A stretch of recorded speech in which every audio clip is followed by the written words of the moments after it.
correct?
I just want to thank Evan for being here tonight. We'll get going here with the Impact 7 presentation.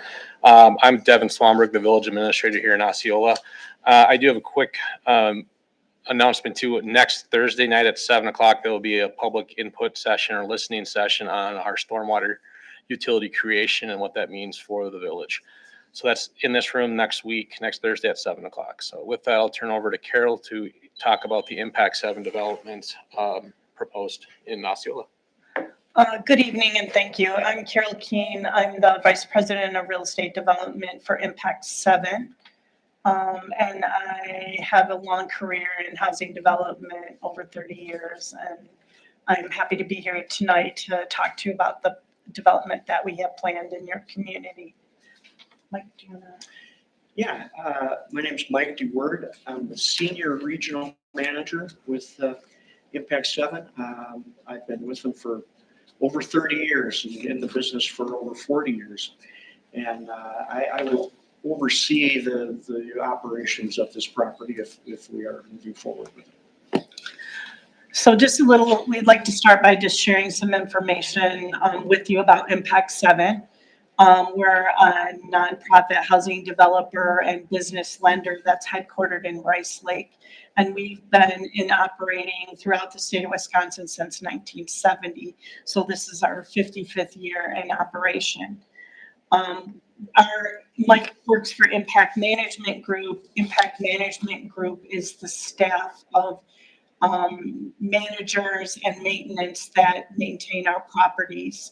All of the properties that we develop, own, and manage are managed by our own management company.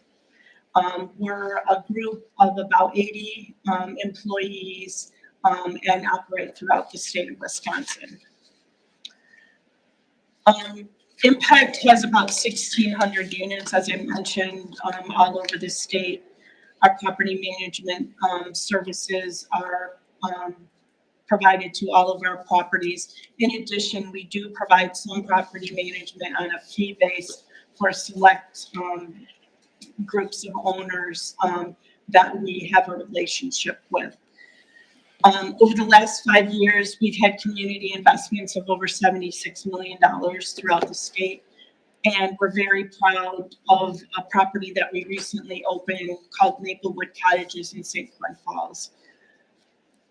We'll show you pictures of that a little bit later in the presentation. Do you want to go to the slide about affordable housing? There we go.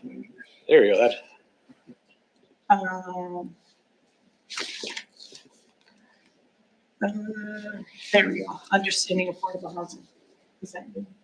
That was That's me. Okay. The project that's planned for the community of Osceola is called a tax credit housing or affordable workforce housing. We would we would apply for the tax credits from the state of Wisconsin. WIDA is the tax credit allocator. That application is due in December.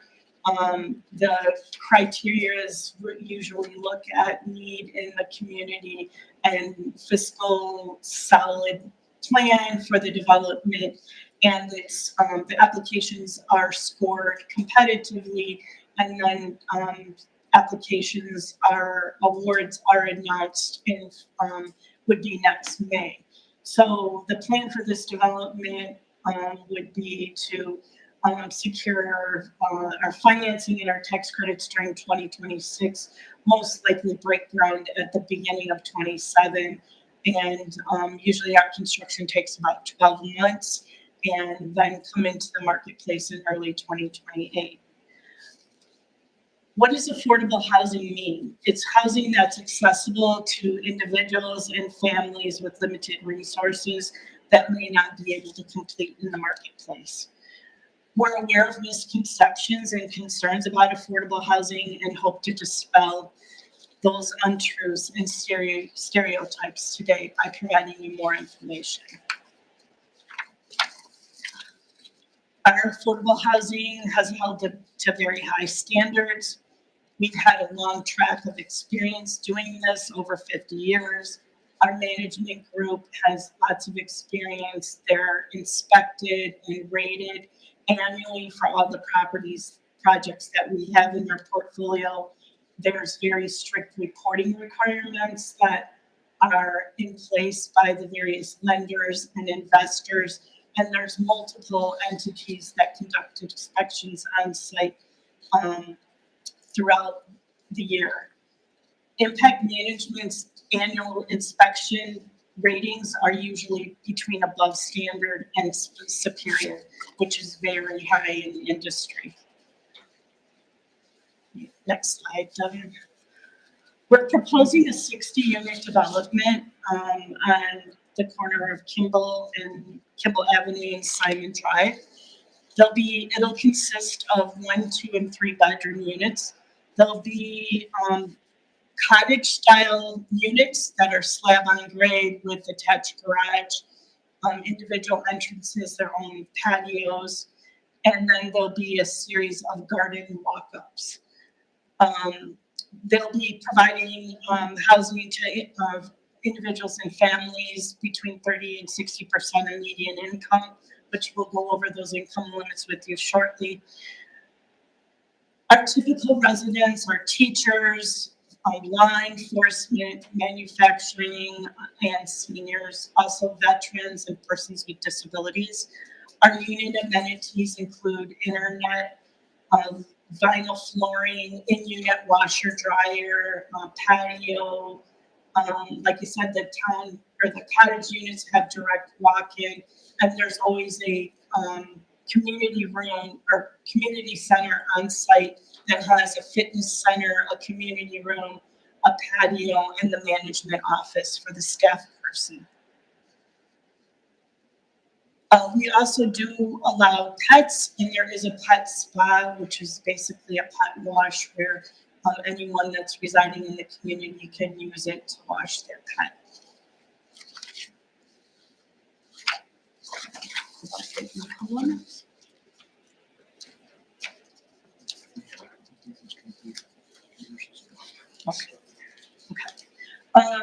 So as I mentioned before, there'll be 1, 2, and 3 bedroom units, and serving households between 30 to 60% of county median income. So for example, for a household of 2, we'll be serving households that earn between $22,000 and $48,000 a year. Example of the income guidelines for a 4-person household are between $29,000 and $58,000. We have preliminary rents on the 1 bedrooms between $450 and $950. The 2 bedrooms are on the low end from $520 to $1,149, and then the 3 bedrooms are from 585 to 1300.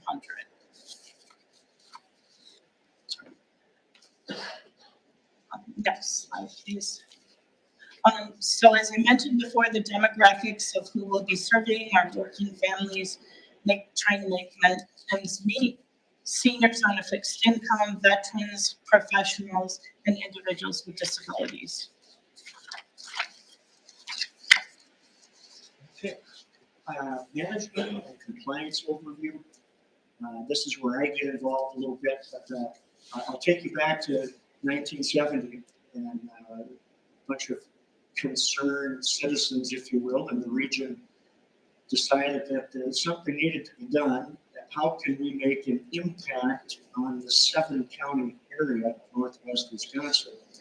Impact 7 was born in 1970. So in the early days, we were instrumental in helping create some of the local housing authorities.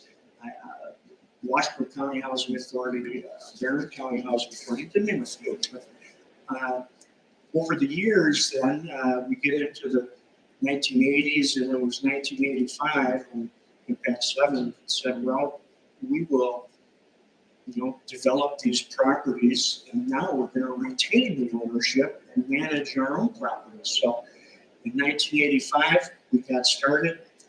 I came in about 1993, and we had about 140 units when I started.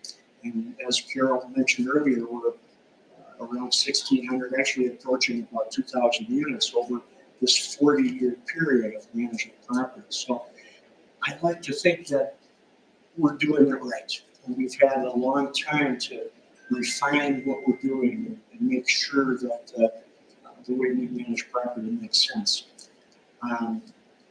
So we talk about the staff training and orientation, and we want to make sure we have the right person on site that can make a difference. And with that, the training really never ends. The onboarding is quite lengthy. It could last, 3 to 6 months.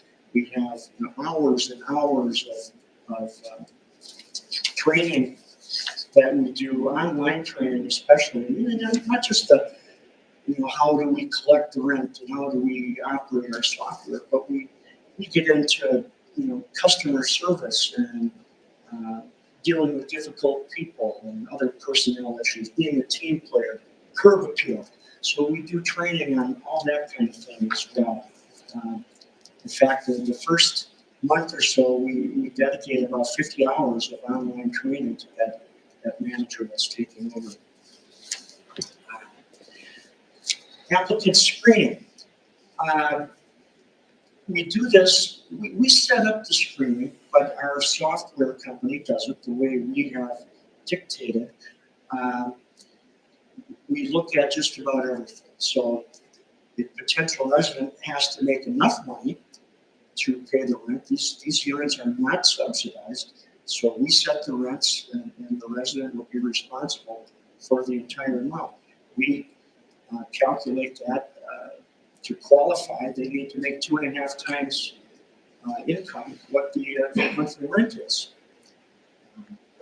So, for example, a 3-bedroom apartment renting for $1,000, they got to make $2,500 in order to qualify for that. So we take a look at that. I got it here. We look at everything, the credit, criminal background checks,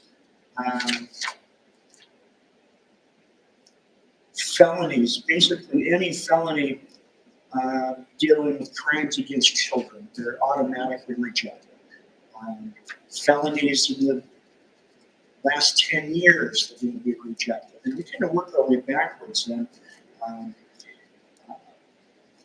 Maybe misdemeanors in the last 5 years, people will get rejected. We are looking at credit. Are they meeting their obligations with their current credit cards and that kind of thing? So all that comes into play when we're screening these applicants.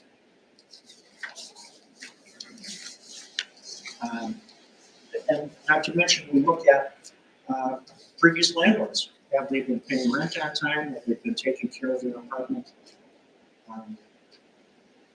That kind of thing. The resident orientation, now, I mentioned earlier, we've got, a 4-page lease. We've got a 35-page handbook. But I can really sum it up in one statement here that, we expect them to pay their rent on time. We expect them to take care of the apartment, and we expect them to be a good neighbor. And all those pages of documents will be a little more specific, but those are the 3 things that we expect out of our residents. And if we are getting that, then things are going to be good.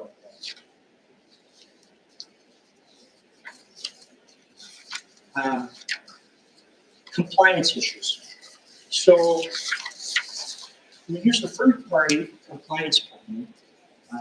Somebody comes in and fills out an application, and programs require that we verify all that information. So we are sending verification forms to the bank or to their employer or wherever their income is coming from. We gathered all that information and we enter it into our system, but then we ship it off to our compliance company. They're going to give us the green light, everything looks good, or they're going to say, well, you missed this or you missed that, and then go back and start over again. But they're also on the hook for compliance with the program regulations. So we lean on them a little bit during our inspections. Carol talked a little bit about the inspections. These days, the federal government comes out, they've quantified the inspections where if you score in the 90s, they come out every 3 years. If you score in the 80s, they come out every 2 years. In the 70s, they're going to be leaning on it a little bit. They're going to come out every year, make sure you're taking care of things. But we're typically in the 90s at every one of our properties. Just a little bit on marketing. This is a little bit new that, as we get into the process here of projects moving forward, there's a groundbreaking ceremony. We're good to go. We're probably going to have banners out there with our phone number on there. People are going to start calling, tell us that they're interested. And right at that time, we're going to start vetting those applicants, if you will. We're going to ask them a little bit about their income. We want to make sure they're going to qualify that in that regard. Then we're going to get about 90 days out from our grand opening, and we have what we call a lease-up event. There are all these people that we've talked to over the previous 6 months or so. Now we're scheduling appointments with them to actually come in, fill out the application, and then we get going on that. Screening them, as we talked about earlier, and sending them to our compliance company and hopefully moving them in. But, so we might have vacancies during the year, and then what happens? Well, we have our standard, Craigslist ads, signage out in front, maybe some newspaper ads if we feel it's necessary. But we thought, we'd like to establish relationships with some of the local businesses here. A good number of our residents are probably working for them, and maybe they've got a break room or somewhere where they can put up some of our information and say, hey, there's openings here, and they're accepting applications. So we'll get into more of that here as we move forward with that. So again, that's a quick summary of how we operate. I think it's important, again, that we have the right people. The training never ends. We have phone calls every month with our on-site people talking to the accounting department or the compliance department. Even our maintenance director has a monthly call. Our director of human resources has a monthly call. Again, so the training of our on-site staff never ends. turn it back to Karen. So this next slide kind of shows you the timeline, as I mentioned. We're, looking to put the application in December. Most of 2026 would be spent putting the financial package together along with the architectural drawings and bidding out for construction. And then most of 27 would be dedicated towards construction with anticipated opening and lease up in the spring of 28. Next slide. So this is a picture of Maplewood Cottages in St. Croix Falls, down the road. This is a 40-unit cottage style development, of which we'd be bringing to your community cottages and walk-ups, just because this is on a 10-acre site. You'll see the building closest to the bottom. That's the community center. It has, in this case, we use solar panels on it, and it provides the pet wash, the fitness center, the community space management office, and some space for the maintenance. In this case, it also has a classroom that's leased to Northwood Technical College that's providing classes on site.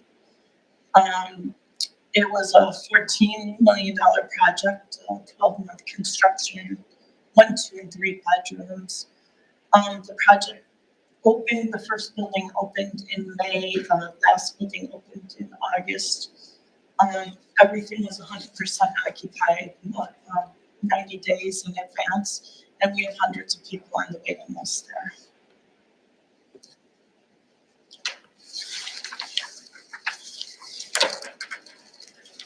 So we look forward to bringing our development to the community, and we're happy to answer any questions from them at this time. I also have my cards with me. If you feel more comfortable calling me or emailing me, I'm happy to meet with you individually also.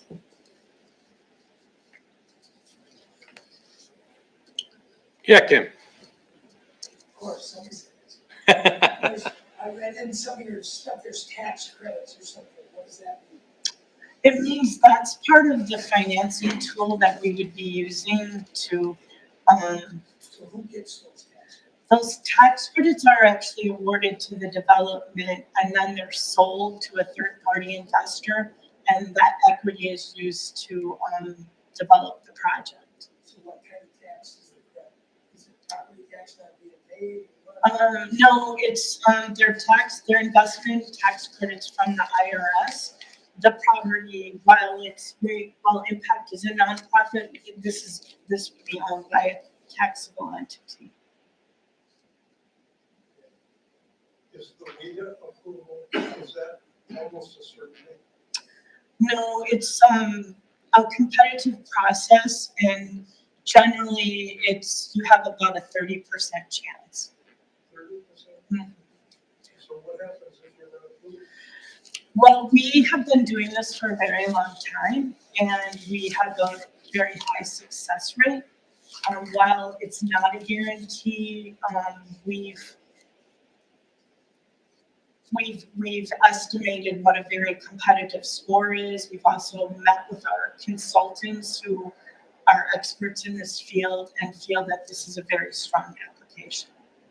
We would not be here and we would not be submitting it unless we were fairly confident we had a good chance. What incentives does the community have? I'm sorry, I I'm a didn't. resident in Gateway Meadows. I was a person in my home 3 years ago, and I'm kind of wondering what comes back to the community other than the low-income housing, which brings down property values.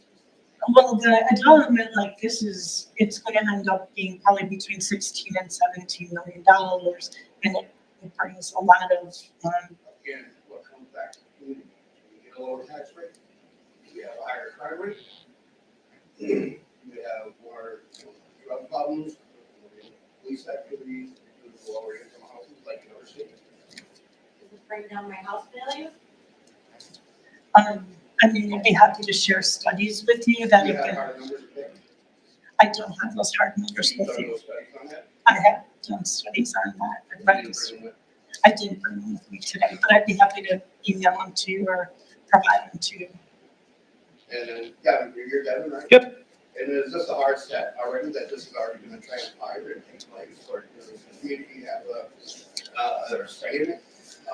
Because we found this on Facebook, and there's no notification to the community about what's happening in our community, in our, area. We moved out here just for the peace and tranquility of the inner city and everything, to get away from all the riffraff.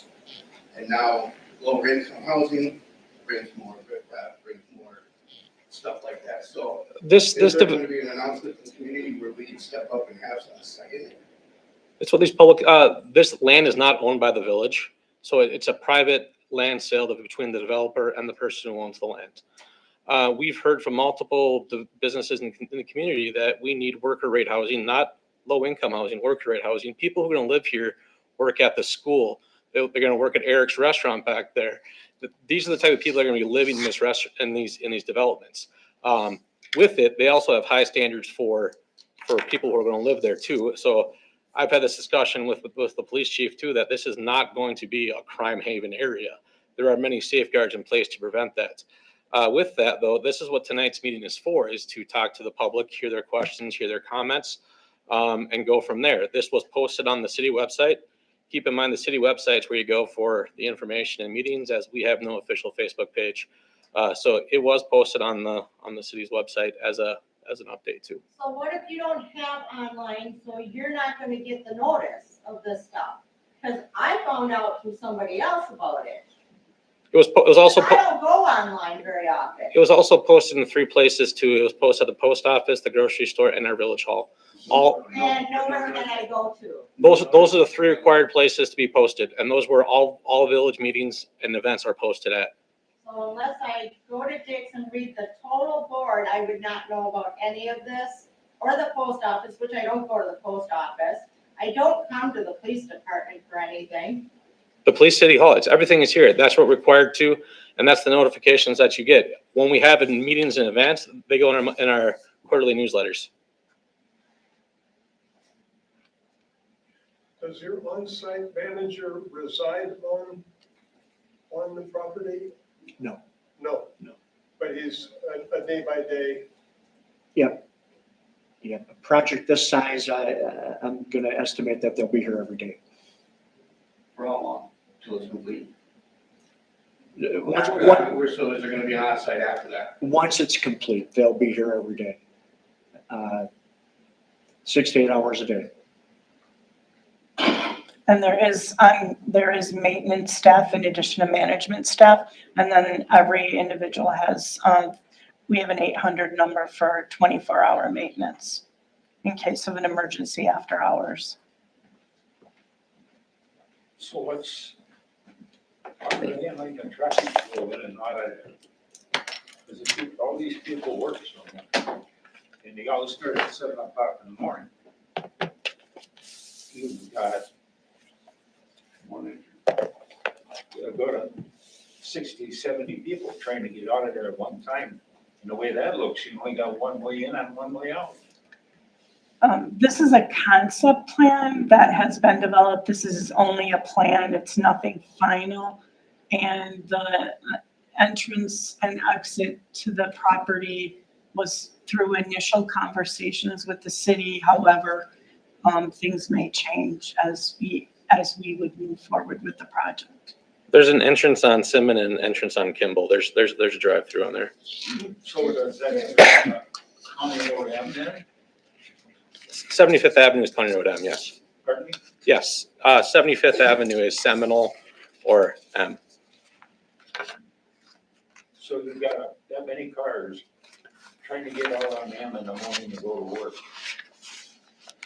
I just need to say, I live on the other end of Simmon, and where I see the traffic trying to get to M, I see you can hardly get onto M now, partly because of the shrubbery and partly because it's a cemetery. That's not going to go away, but that's dangerous, and I don't have any other option if I'm coming to town You've left me, I have no way to leave. That was too dangerous. Please get your architect and maybe talk with the city, but you need to rearrange the traffic flow.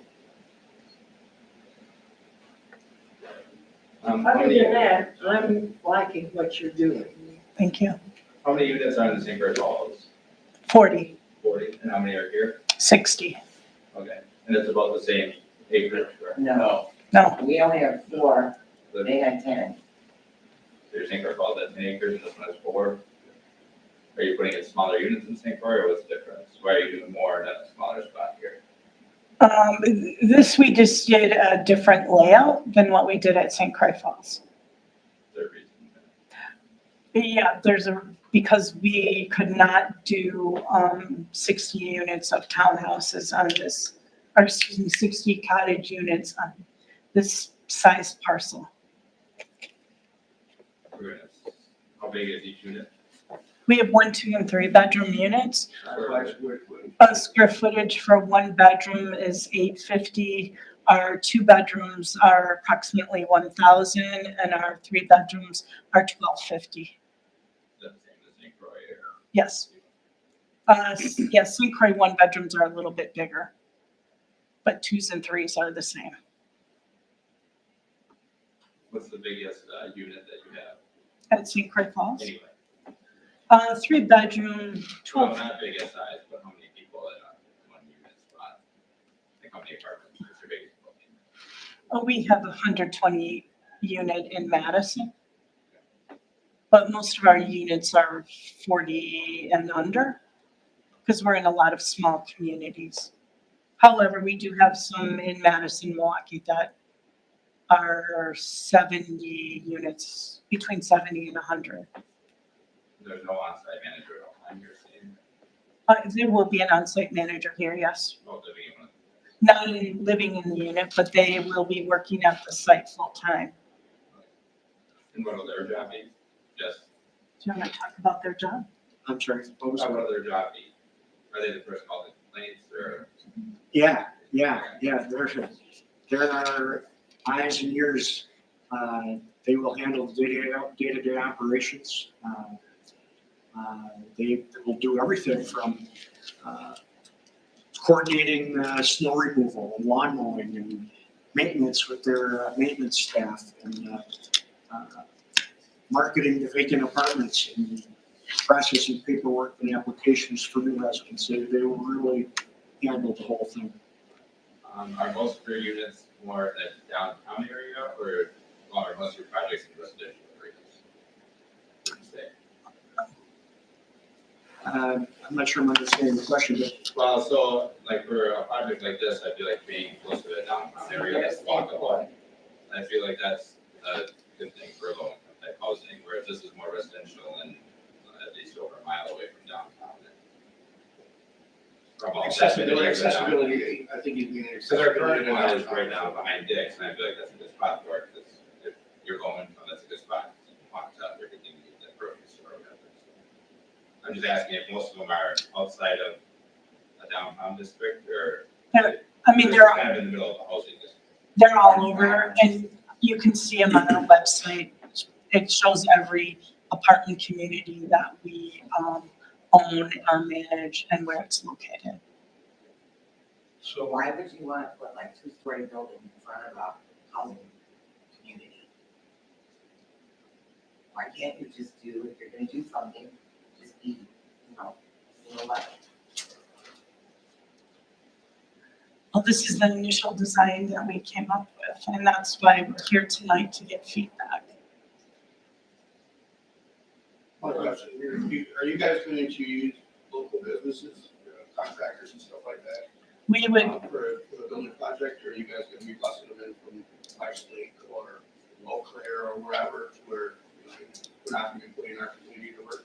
no, we welcome local contractors, and as soon as we know that the project's going forward, we would work with Devin and people in the city to share information on where, if you're interested in bidding on the project, where you can reach out, or you can reach out to me directly.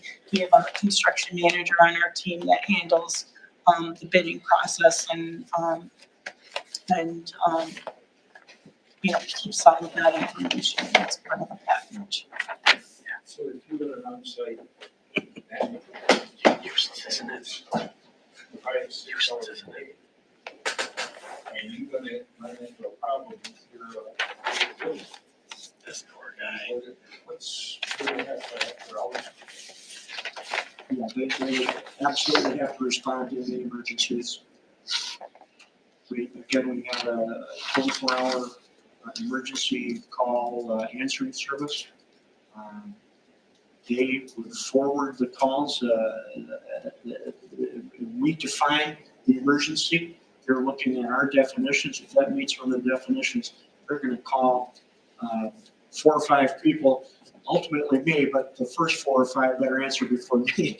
What is your man, is And then they've got it. Is he 5 minutes away, is he 10 minutes away? Is he half hour, or is he 6 hours away from site? They would probably be within the region. It's hard to say, but generally, we're going to have somebody within a half hour. You look at that one's not in front of a community that's established, all of us that works for our homes and that to be able to have the peace, the quietness, the tranquility, all of that. Drive, $1,000 homes, yes. and then you drive into the community and what do you see? You see 2-story apartment buildings, and it's just not something we want to look at every day when we drive in and out of our community. I have a question for Devin. Yeah. You said, I wasn't aware of this because that property is not village owned. Yeah, it's not village owned, no. Okay, so what's the positive or negative financial impact to the village? The village has what they're called affordable housing TID dollars, which we received when we get closure of TID 2. And those dollars can only be used for affordable housing. This project meets that demand. So if this project goes forward, those dollars would be handed over to Impact 7 to buy the land. So in terms of taxpayer dollars, we already have the money from the closure of the TID district. There is no further budget impact to the village itself. But there wouldn't be a positive. No, it won't be. It's already been paid. No, it's already been closed off. Those funds have already been received from the closure of the tax increment district 2, which closed in 2021 or 22? 22. So we extended a year to collect an additional increment on the values within the TID district, and those can only be used for affordable housing projects. They can't be used for any other thing in the village other than affordable housing projects. So those are the only funds that will be allocated for this project, which once again have to be used for this type of project. So then, somebody mentioned, crime or traffic.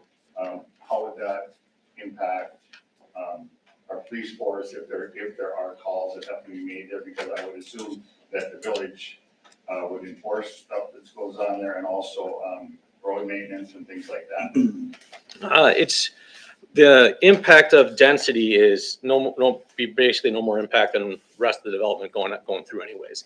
If you look at the preliminary plat of this development on further to the south, or I should say west, there was slated to be kind of row homes already. So this development was platted to have this type of density to begin with. If that answers your question. Yep.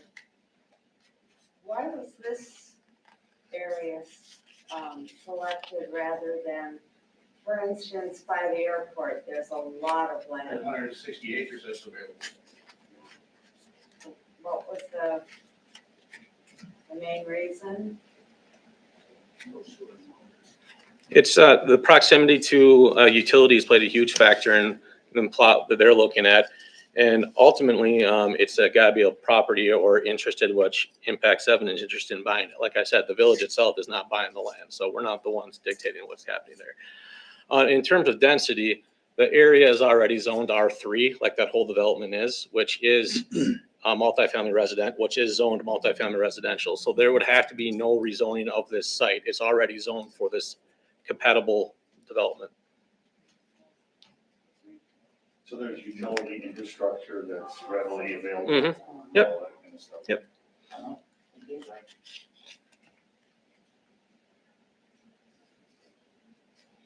So the village decided on this property for possible housing? It's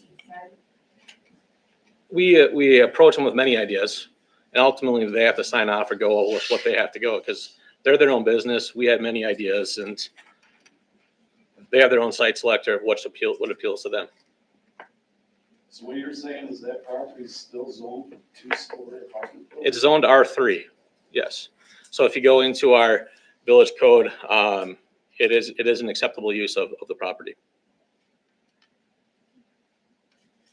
And what are the plans for the other area on the other side of it, and then the other open field that goes around? Muskie still owns that land, so whatever he plans to do with it, it's not owned by anyone in this room today.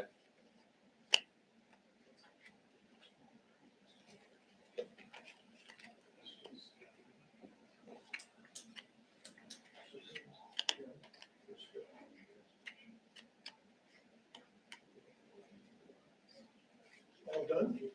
Yeah, any other questions? I was gonna say, we have to make sure that we wrap up quickly, as we have planning commission meeting tonight at 6 o'clock tonight. So if you want to stick around, ask questions to Carol, feel free for the next 20 minutes. And at 6 o'clock, the planning commission meeting starts. I want to thank you guys for your time tonight. Like I said at the beginning of the meeting, there is going to be an info session on the stormwater utility creation on November 13th at 7 o'clock. And that's going to be for citizens to understand why we're creating a new utility and what needs to happen with that. So with that, feel free to email me, call me, stop in and talk to me. I'm available for any questions or comments that you have too. Thank you again.